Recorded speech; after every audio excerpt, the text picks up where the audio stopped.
Time to move on to the papers. As ever, Elena's here with the French papers this morning. She's talking Nicolas Sarkozy.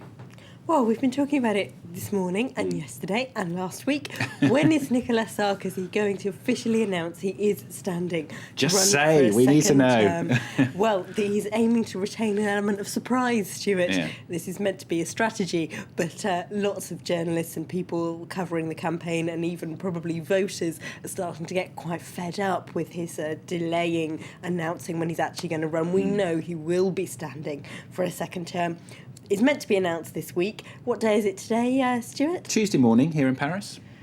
I'm sure Mrs. Norval won't. Well, we should have to hope she's not watching, won't we? Because today, of course, is Valentine's Day. Of course, I know that too. I hope you know that. Yeah, of course. And here it is on the front page of Libération. Yeah. How to declare your love, whether for your paramour or for the French voters. Libération is advising Sarkozy on how to declare himself inside here. They've got 10 ideas that move rather away from the traditional approach of doing it in a campaign meeting or on a TV interview. They suggest, for example, that he dress up as Goofy and go and announce it from Disneyland Paris, because everybody likes Disneyland, even in times of austerity and crisis. Or that he announce it via Twitter, although they say he might not actually know how Twitter works. Or that he go to Benghazi and announce it there, because at least there's someone where he's actually quite popular, and people have been naming their babies Sarkozy after the successful French intervention there. Or indeed, my favourite is that he and Carla Bruni should form a folk duo and release a single announcing his candidacy in song. I'm not sure which is your favourite. In their nice white fluffy jumpers. I still like the Exactly. Goofy one.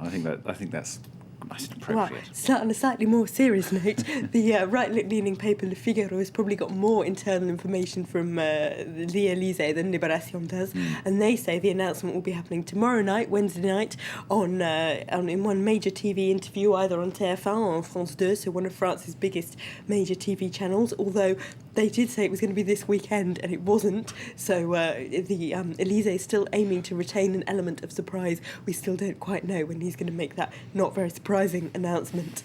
And what about the other candidates, the ones who are definitely running?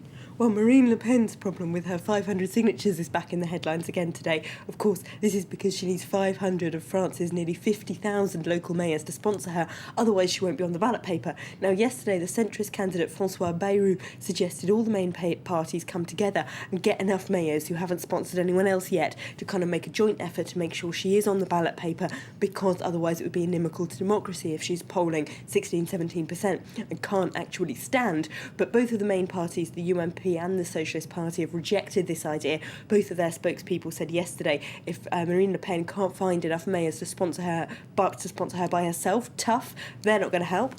But then Le Parisien reports actually the problem might not be as bad as she's been making out. They say she's got 400 signatures already, and she's still got until the 16th of March to find another 100. Let's go beyond French politics. What else on the front of the papers? Well, Greece, over at L'Humanité, which is here, they've got Greece insurgent as a headline. They've actually got a petition in here that you can sign and write off to them if you are as angry as L'Humanité is about the new bailout terms for Greece. They say they're forcing people in the Greek street to starve to death and return the country to the Stone Age. Now, they're a very left-wing paper, so you might expect them to feel quite strongly, but even the Catholic paper La Croix has got the Greeks doubt and are exhausted with all of this as their headline.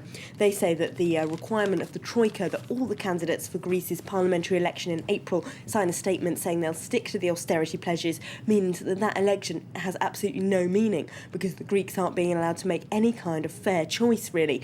And if after all that you still thought that maybe the Greeks brought some of this on themselves, you're not feeling very sorry for them, Le Parisien probably will make you feel sorry for them. They've got the headline, could you live on €586 a month today? And they say that the average rent for a one-bedroom flat in Athens is €350, and now the minimum wage is being cut to 580, so it'll be pretty hard to get by with that. They do still make a little joke, though, about it in Le Parisien's cartoon. They've got a demonstrator with a Molotov cocktail in there and a man from the Troika asking him how exactly he intends to pay for it. Fantastic stuff. All right, Elena, well done. Struggling through with a cold, but she's getting there. Elena Casas here on France 24 with the French papers today.